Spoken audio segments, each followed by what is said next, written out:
बिस्मिल्लाहिर्रहमानिर्रहीम। तमाम देखने और सुनने वाले दोस्तों को अस्सलाम वालेकुम।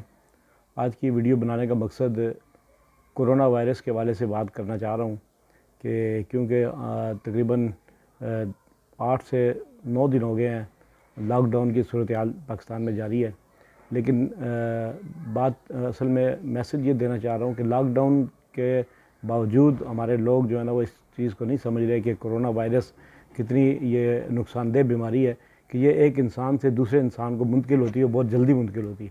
इसलिए हमें सबको पाकिस्तान के जितने उलमा कराम, मुजय्यद उलमा कराम, उन्होंने भी फतवा दिया और डॉक्टर तारिक कादरी साहब ने ये बात बहुत पहले कह दी थी कि एक दूसरे से मेल जोल ख़त्म करें, मिलना बंद करें, अपने घरों में रहें ताकि ये बीमारी मज़ीद आगे फैल ना सके। जब तक हम एहतियाती तदाबीर इख्तियार नहीं करेंगे तो ये बीमारी खुदा न खास्ता आगे बढ़ती जाएगी।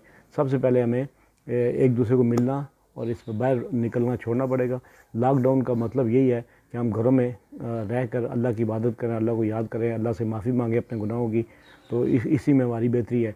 दूसरा, डॉक्टर तारिक कादरी ने बहुत पहले हुकूमत को ये बात बता दी थी, अवेयर दे दी थी कि मुकम्मल जो सख्त तरीन कर्फ्यू है वही जो है इससे निजात का जल्द ज़रिया है। इसलिए हुकूमत को चाहिए कि कर्फ्यू सख्त तरीन कर्फ्यू का नफाज करे और जो लोग कर्फ्यू के बावजूद निकले उन पर जुर्माना आयद किया जाए। क्योंकि मैंने देखा है, अक्सर हमने देखा है लोग गलियों में घूम रहे हैं, फिर रहे हैं, नौजवान टोलियों की शक्ल में जो गप्पे लगा रहे हैं, तो इससे ये बीमारी जो है ज़्यादा बढ़ रही है। रावलपिंडी इस्लामाबाद में काफ़ी पेशेंट हैं, पाकिस्तान में रोज़ाना जो मरीज़ों की तादाद बढ़ रही है, पूरी दुनिया में एक ये वबा जो है अल्लाह की तरफ से नाज़िल हुई है। तो हमें इसके साथ मुकाबला करना है, हिम्मत के साथ, जुर्रत के साथ, इस्तिकामत के साथ और अक्लमंदी के साथ।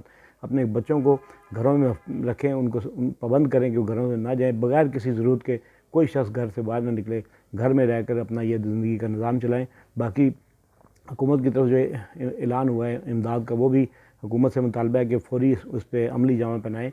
और लोग बहुत सारे जो बेचारे बेरोज़गार हैं, जो जिनका रोज़गार बंद है, वो अपने घरों में मजबूर हैं, मुख्तलिफ़ जगहों पे वो धक्के खा रहे हैं, लेकिन अभी तक कोई सुनवाई नहीं है और कोई किसी को मेरा ख्याल प्रॉपर प्राइवेट तो NGO तंजीमें हैं, मिनहाज वेलफेयर अल खिदमत सोसाइटी है, तहरीक लब्बैक वाले तमाम दोस्त अपने तौर पे कर रहे हैं और उनको हम खराज तहसीन पेश करते हैं, जो लोग अपने तौर पे लोगों की मदद कर रहे हैं। बाकी हुकूमत से मुतालबा है कि वो जल्द से जल्द इसको जो है ना लोगों की मदद का जो इंतज़ाम करे।